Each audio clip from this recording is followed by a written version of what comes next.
Up is down, black is white, and brown is yellow. No one could have predicted this San Diego Padres season. And Javier Reyes has his jester hat on, so you know this is going to be a normal episode. You are Locked On MLB, your daily MLB podcast. Part of the Locked On Podcast Network, your team every day.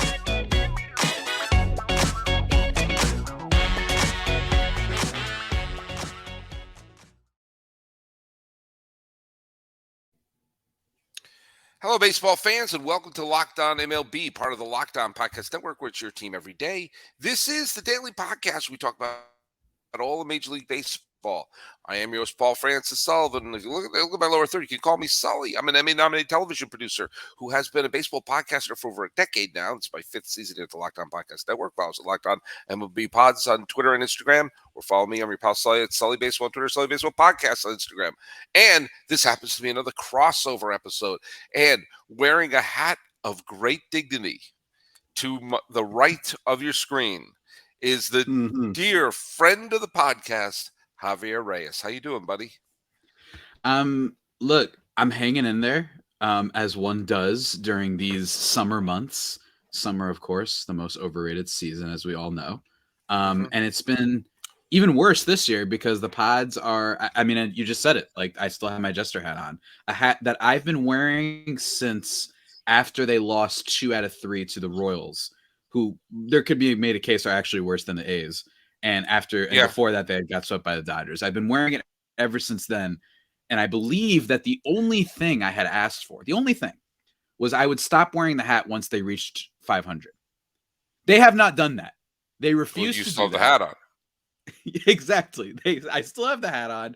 And look, man, it's been really rough. I will say the whole, no one could have seen this coming. I actually think they might find some Padres fans out there. And then you'll find some Dodgers jerks. But a lot of Padres fans are like, no, we're just used to this team finding new ways. I mean, that's San Diego sports in general, it feels like. I've said this before. I've said it again. I know you don't like me saying this. I have called San Diego Buffalo by the Sea. The sadness of the San Diego fan is the most underappreciated sadness of any sports fandom. That they've lost teams. I think one of the worst things you could do to a fan base is to rip a team away from them. They ripped the Chargers away from them. They ripped the Clippers away from them. The only time the Padres have won the World Series was in the made-for-TV movie, The Kid from Left Field with Gary Coleman, and that doesn't count. They find new creative ways to lose, and they have the agony of Buffalo. They have the agony of, pre-LeBron Cleveland fans or pre-2016 Cub fans or pre-2004 Red Sox fans, but they will never get the credit for it because they're in San Diego, one of the most beautiful cities in the world. So because some people equate fan sadness with having to shovel a driveway in the middle of winter. Let's just talk a little bit, though, because, by the way, I was at the Mother's Day game at Dodger Stadium, and I was there. That was when the Dodgers completed their sweep of San Diego, and it really wasn't much of a game. If I remember, it was 5-0 or 6-0. It was just sort of, it was just there. I'm and there were a sure bunch they of scored Padres 2 in one of the games.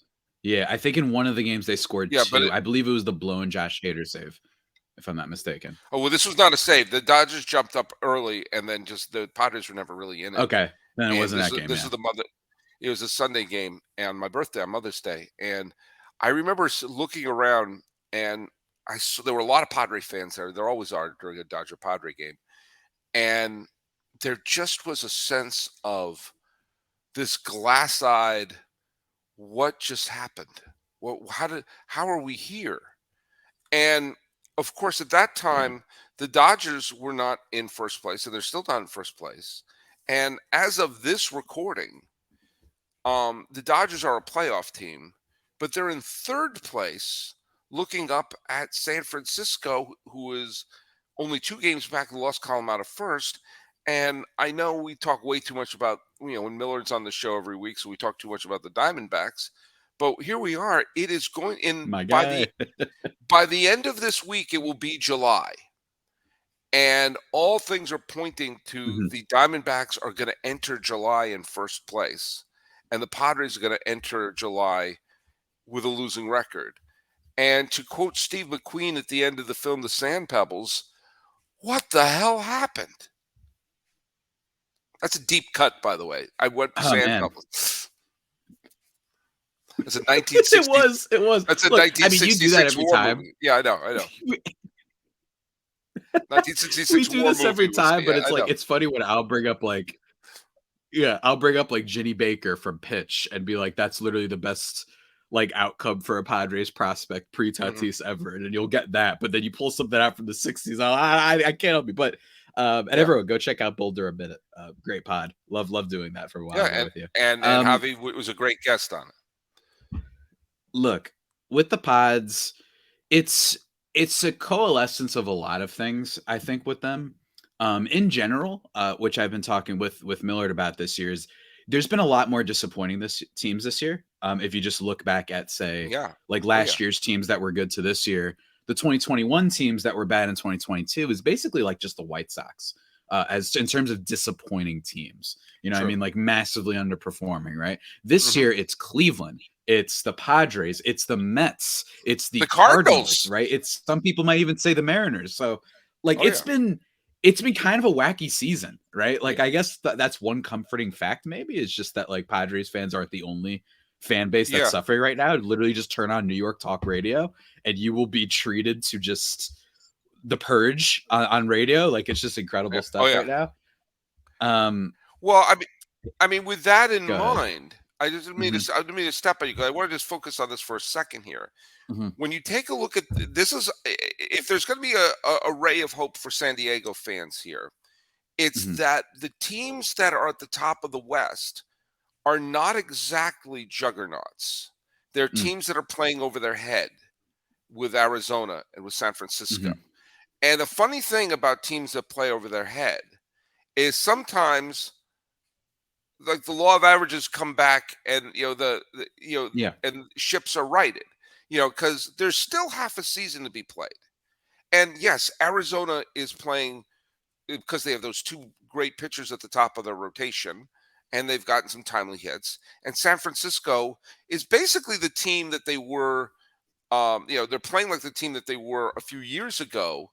I don't think they were Hmm. as good as the 107 win team, but I also don't think they were as bad as a 500 team as they were last year. I think they're somewhere in the middle. I think this team is the team that's somewhere in the middle.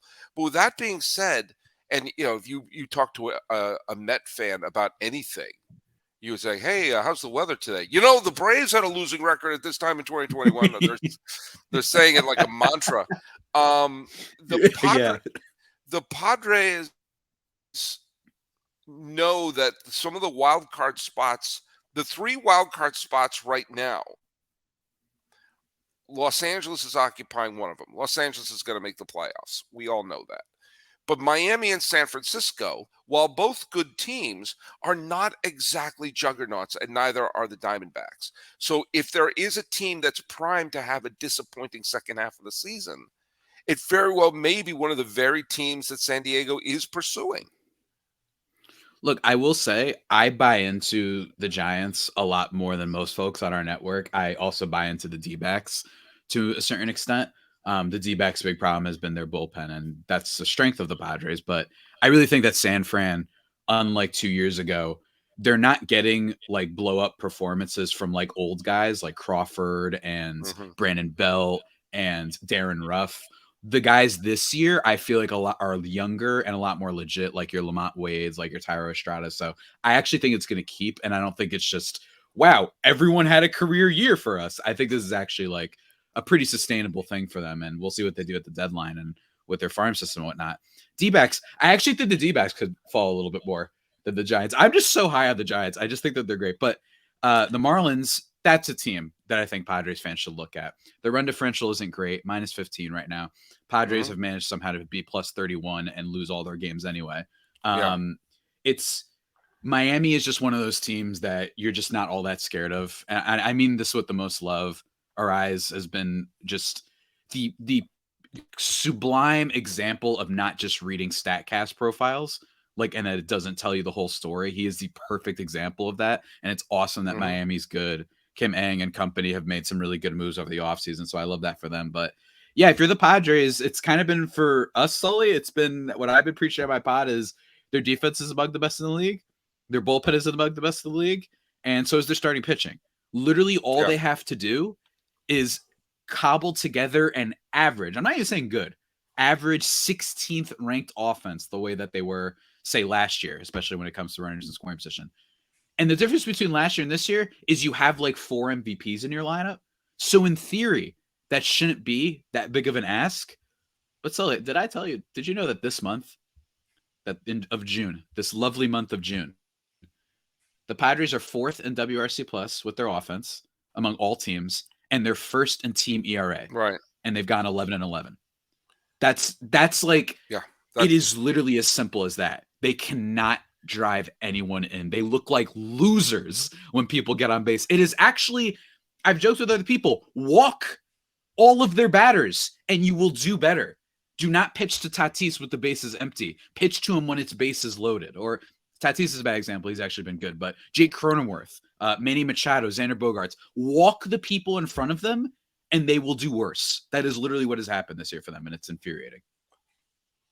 Well, it's a strategy thing, and we're going to talk strategy and managers right after we hear a little bit from eBay Motors.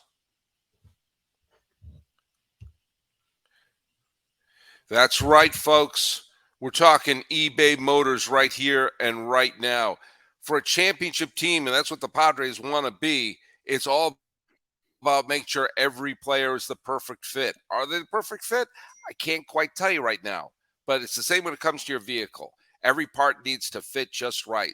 So the next time you need parts and accessories, head to eBay Motors. With eBay Guaranteed Fit, you can make sure every part you need fits right the first time around. Just add your ride to My Garage and look for the green check to know if the part will fit or your money back. Because just like in sports, confidence is the name of the game. When you shop at eBay Motors, and with over 122 million parts to choose from, you'll be back in the game in no time. After all, it's easy to bring home a win when the right parts are guaranteed. Get the right parts, the right fit, and the right prices on ebaymotors.com. Let's ride. eBay Guaranteed Fit, only available to U.S. customers, eligible items only, and, of course, exclusions apply.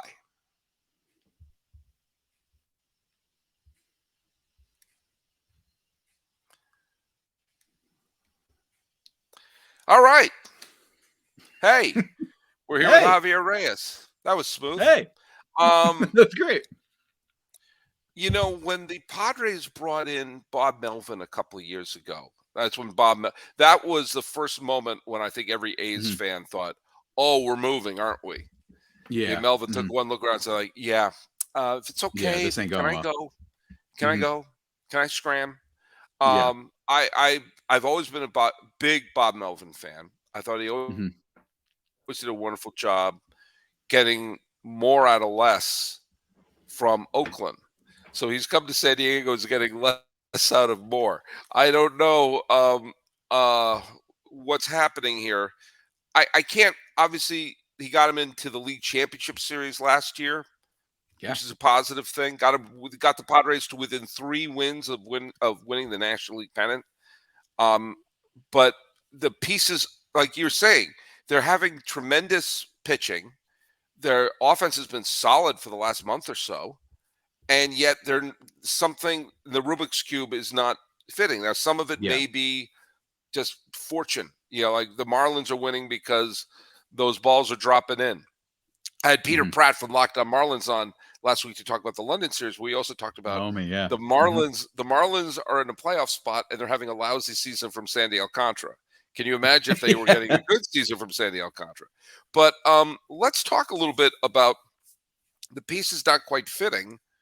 We're not doing another eBay Motors read, but what is the thought on Melvin, and what is there? Is he under any pressure at this point? It is the biggest question that Padres fans have. It feels like it all came to a head last week against San Francisco when they had 2 straight walk-off losses.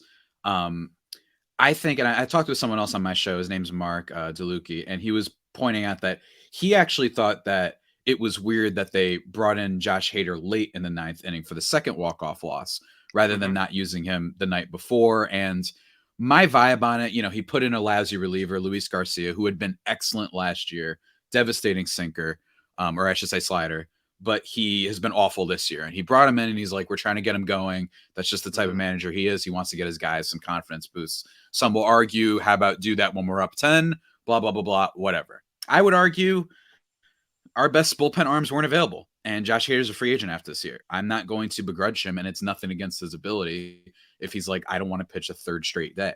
I don't mind that. I think that that's perfectly fine. And if maybe the Padres would hit with runners on base more, we wouldn't have to worry about only relying on Hader to close out 1 and 2 run games, right?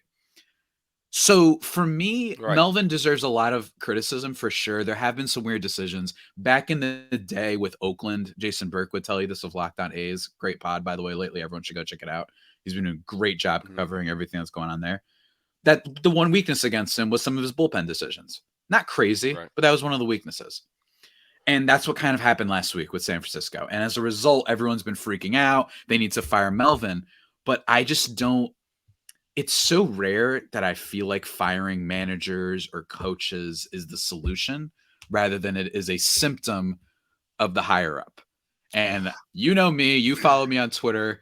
I have Yeah. tweeted about him for years, begging for him to murder me in increasingly gruesome ways after every move. But I really think Right. it's time to start looking at AJ Preller. This tweet coming from Nick Lee on Twitter: Padres record under AJ Preller, 591 and 681, which is a 465 winning percentage. All right, you might say, oh, they were rebuilding. Okay. Their record since signing Manny Machado in 2019 is 312 and 312. And their regular season record since acquiring Juan Soto is 66 and 68. At Right. some point, I don't know if this is manager. I do think that the players need to come through. The runners in scoring position thing is inexcusable for the type of talent you have. That's just like learn to hit, please. Like, I don't know what Melvin can do Yeah. there. But you also wonder, he's president of baseball ops. Are they bringing in the right training staff? Are they bringing the players enough data to be able to adjust for runners in scoring position? Are they because there's too many players that join this team. They either stay as good, like your Sotos, like your Machados, right? Or they get worse. There were, and maybe Joe Musgrove being the lone exception, very few players come to San Diego and get better, even if Get it's better. just a little tiny bit better. It just I want doesn't to happen. adjust a couple. So when that I want. keeps happening consistently, it makes you wonder, is this Right. a talent thing or is it an up above thing and not getting the best out of your talent? I'm up here in the Bay Area for the next few weeks, and I was watching the Giants Padres series. I only watch the Padres when they're having absolute gut punch games, having that whole Indiana Jones and the Temple of Doom ripping your heart out moment.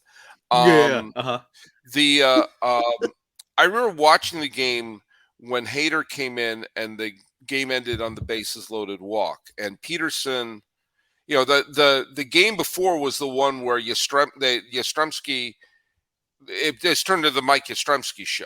Like he hit the home run to put him on the board. He scored the tying run, and then he hit the walk off in the extra innings into the Bay. But that next game was the one where Jock Peterson. I think he's still fouling off pitches from Hader. He just kept fouling and fouling him. And then the ball four, and you know what? I can't blame Melvin for that particular moment. They had to win that game. They had to have a sense of urgency because then there was a 4-game series, and they were about to have lost the third game of a 4-game series, and said we got to at least give us a chance to split, for God's sakes. And you don't want to do it with your best bullet still in the chamber. And I've said it before. I've said it again. There is zero excuse for losing a game on a bases loaded walk. Zero. If you're a major league pitcher, and Josh Hader is, if you're 3 balls, 2 strikes, 2 outs, and excuse me, had a little cough there. Lob it down the middle of the plate. The worst thing that happens is he hits it into the Bay. He could pop up. He could ground out. Someone could make a diving stop. He could take it. But if you walk him, that's the end of the GD game. And I can't blame Melvin because he actually pressed the right button at that point. And at some Mhm. point, it's got to come to you made the point. Yes, you have to have the correct data. Yes, you have to have the right. You have to give them the right. Put them all in the correct positions. And I was here when Melvin was managing the teams in the postseason. And there were a couple of head scratchers that he did, bullpen wise. But I mean, he wasn't Grady Little for God's sakes, And it was, and that game. All right, we got to win this game. And Hader can't throw it, can't lob just lob it down out of the plate. If you hit it out, tip your hat. But it's just so deflating. At least the night before, Yastrzemski hit it into the bay, and you can Yeah. tip your hat to Yastrzemski and say, "Well, the guy hit it into the bay." But if like, oh, Mhm. ball four, now Yeah. you've lost the series. Yeah. You're trying to win games, especially the teams that you don't have as many head-to-head games with the division. So there's a sense of urgency to win those head-to-head games. You got swept in Los Angeles and you dropped 3 out of 4 in San Francisco. That's not great, Bob, to quote Mad Men. I'm going to keep throwing as many references as I can. Oh, dude, I love it. It's great because I usually could get at least a decent amount of them. Not great, Yeah, Bob. you Yeah. you summed it up. You summed it up. It's just kind of that's the way it's been all year. And while I do wonder, should you have brought Hader in for the whole ninth? Like if you're going to use him for the whole ninth, Yeah. and maybe you don't have the people on base to begin with.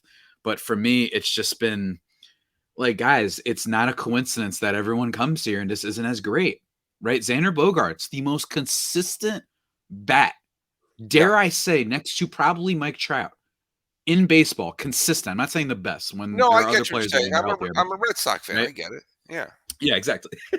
Like this guy comes in and can't slug the ball anymore, and part of it is a wrist issue, but that I didn't personally But know yeah, about. but And it's like, he so had the you wrist gave that issue in guy 11 Boston. years, Yeah, and then he it's had the that wrist too. issue Yeah. in Boston too. So it wasn't like he wasn't like he So hurt it what's going playing on? ping pong. I don't know.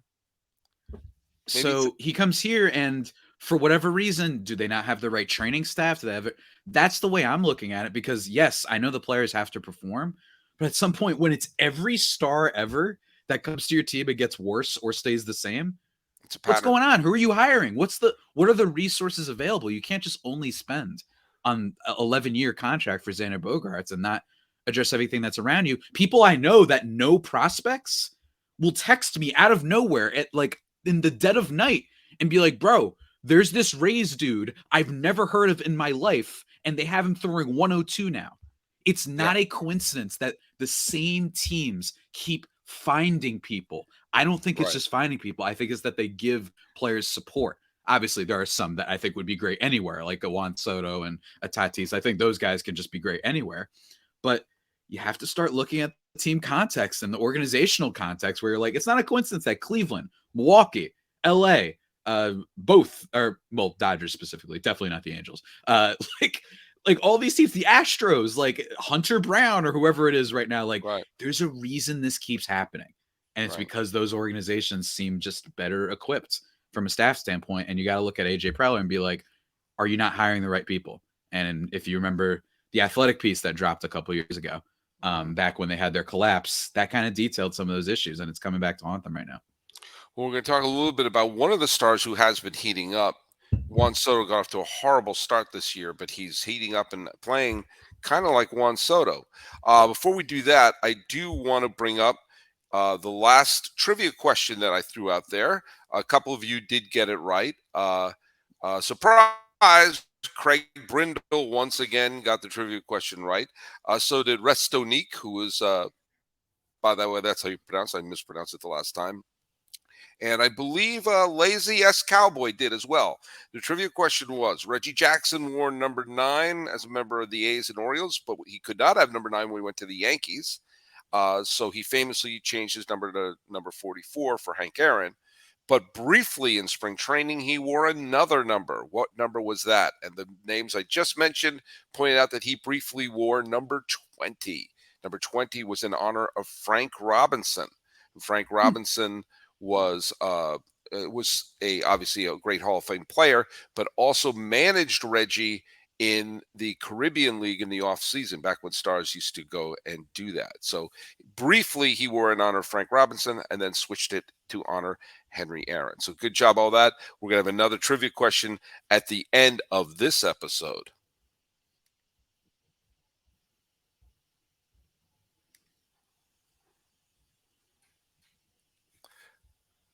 We're back with the Joker himself. We're back with a court jester. This is a Locked On MLB, Locked On Padres, basically NL West review here. Now, Javi, Juan Soto did not get off to a good start, and this was people were starting to wonder: is this going to be the Phantom Menace of acquisitions? But for the last 14 for the last 14 days, Juan Soto. This is according to BaseballReference.com. This is the greatest website in the history of the planet Earth.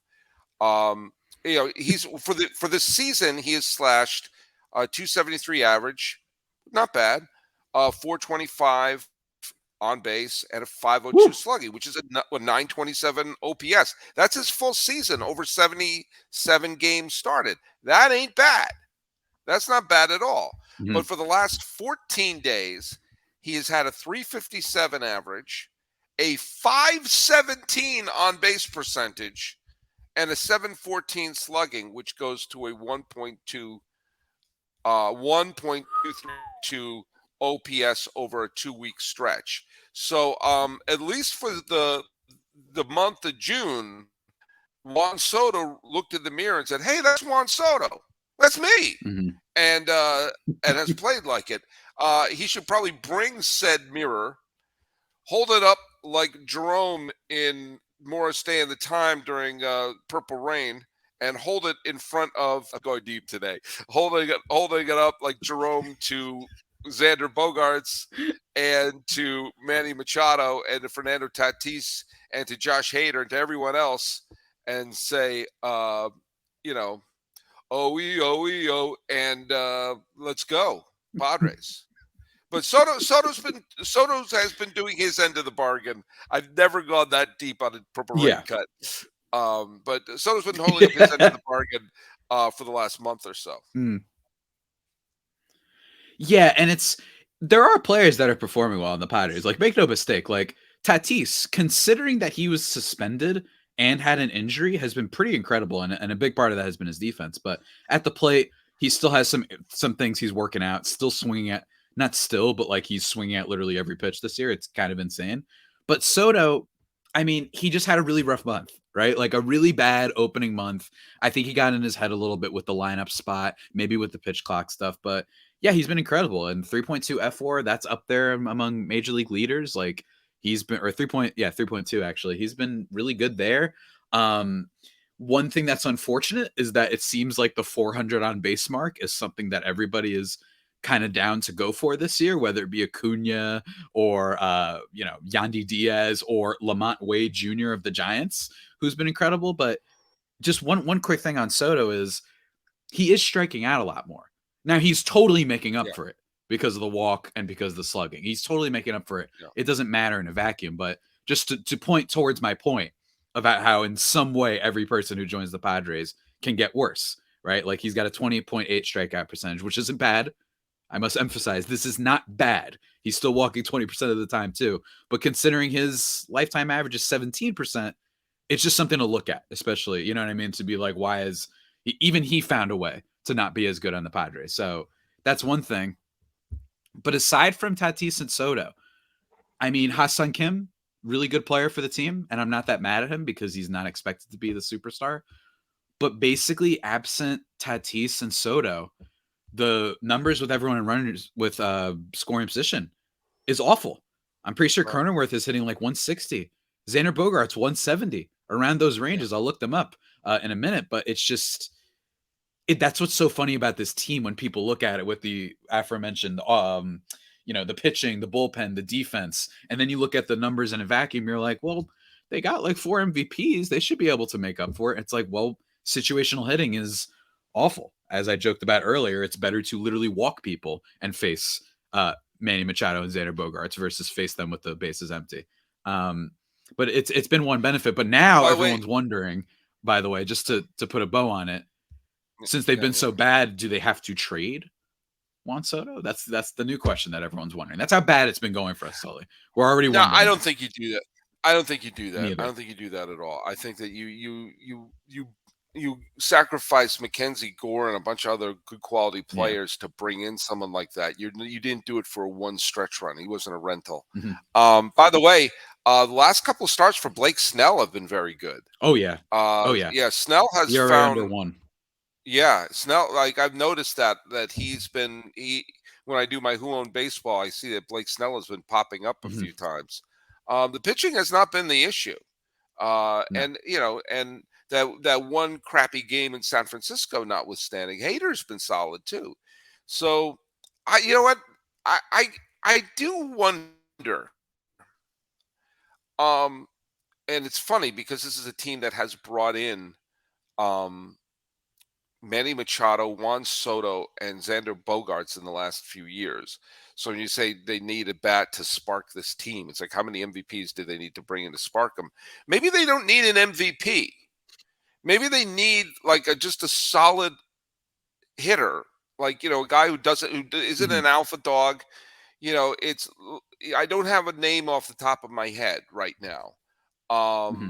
But like you saw the other day, I'll give you an example though. Like the other day, the Angels acquired Mike Moustakas, and a Mm-hmm. veteran who's been there, done that. They're not asking to be the superstar. They're not even asking for a full year. Just like, do you want just fill in our first base hole and be a major leaguer with a World Series ring, and that we know we know has been there, done that.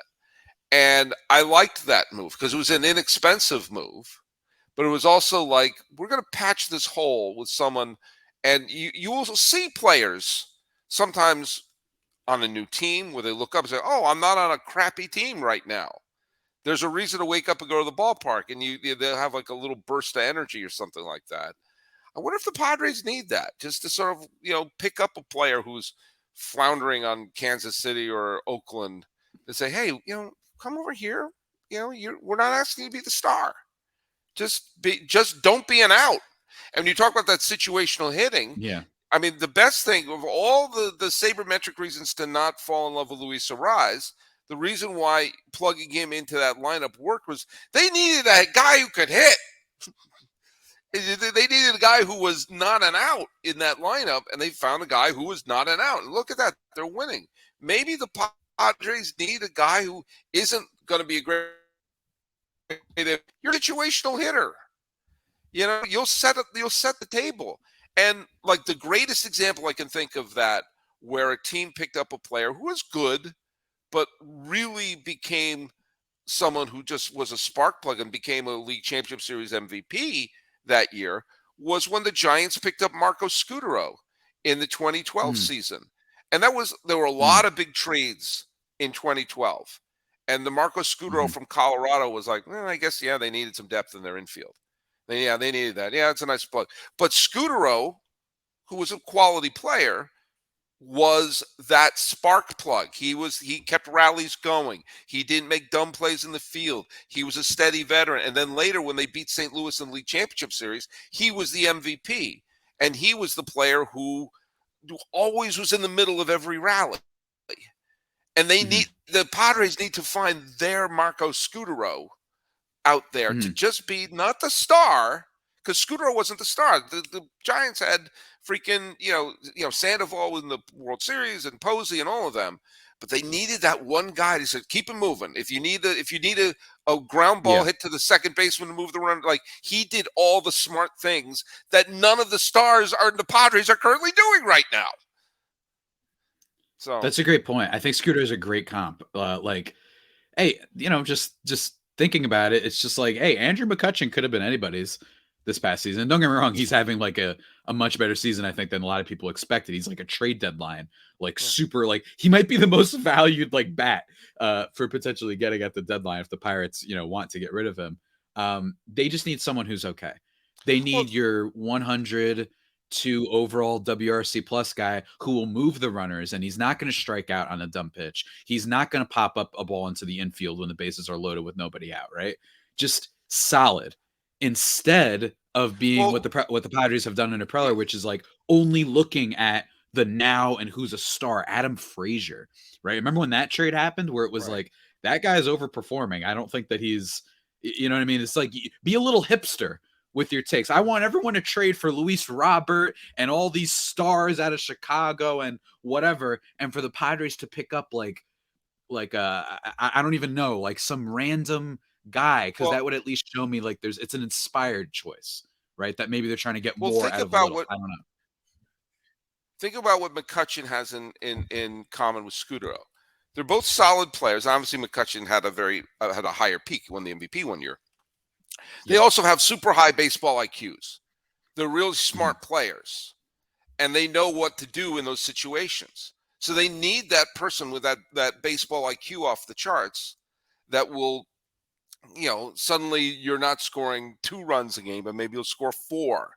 And with that pitching staff, those extra 2 runs may be the difference there. So I don't know. But there's time, and the two teams, the teams you're really pursuing, San Francisco, Arizona, and Miami, all of them are fine teams, but none of them are juggernauts. And there's still 85 games to play. So, Yeah, I suppose. I suppose. I don't know, man. oh Like, man, do you need a hug, it's man? Do you need a hug? I might I might Come need on, a man. hug. I'm losing Come on, it. man. Come on, man. Get in tight, buddy. In tight. Come on. This is it. I got you. I got you. I got you. God, it's Hey, so bad. while you're crying, um, let's do today's trivia question. I decided to do a Padres one. You mentioned Okay. Fernando Tatis Jr. a couple of years ago, 2021. He led the National League. Now, you can't answer this, Javier. You can't answer this. This is for, if you know the answer, be the first one to send it to me either in the YouTube comments or at Sully Baseball on Twitter, Sully Baseball Podcast on Instagram, or Locked On MLB Pods on both those platforms. So Fernando Tatis Jr. led the National League in home runs in 2021. He was the second Padre in Padre history to lead the league in home runs. Who was the first? Who was the first San Diego Padre to lead the National League in home runs? That is your trivia question. So send it to me on all those platforms. Javi, great to have you on board. Your first time during the regular season this year. Hopefully next time I see you, you won't be wearing the jester hat. Tell people where they could follow you on this Locked On MLB, Locked On Padres crossover. Yeah, these days feel like I'm tweeting less and less about the Padres from my personal account because of reasons outlined in the show. But you can still check that out at Javipeno, JAVIIPENO, and for Padres stuff at LO_Padres on Twitter. And then you can check out the YouTube if you want to see my hat, Locked On Padres on YouTube. And you've been killing it on YouTube and everything. And I've already said Thank you. all of our platforms. So there you go. You don't need to go do through that Thank you. again. If you got to this point, you know how to get a hold of me. Talking about the always calm and predictable San Diego Padres with the even keel and emotionally balanced Javier Reyes of Locked On Padres. This has been the Locked On MLB, Locked On Padres crossover. I am your host, Paul Francis Sullivan. Please call me Sully.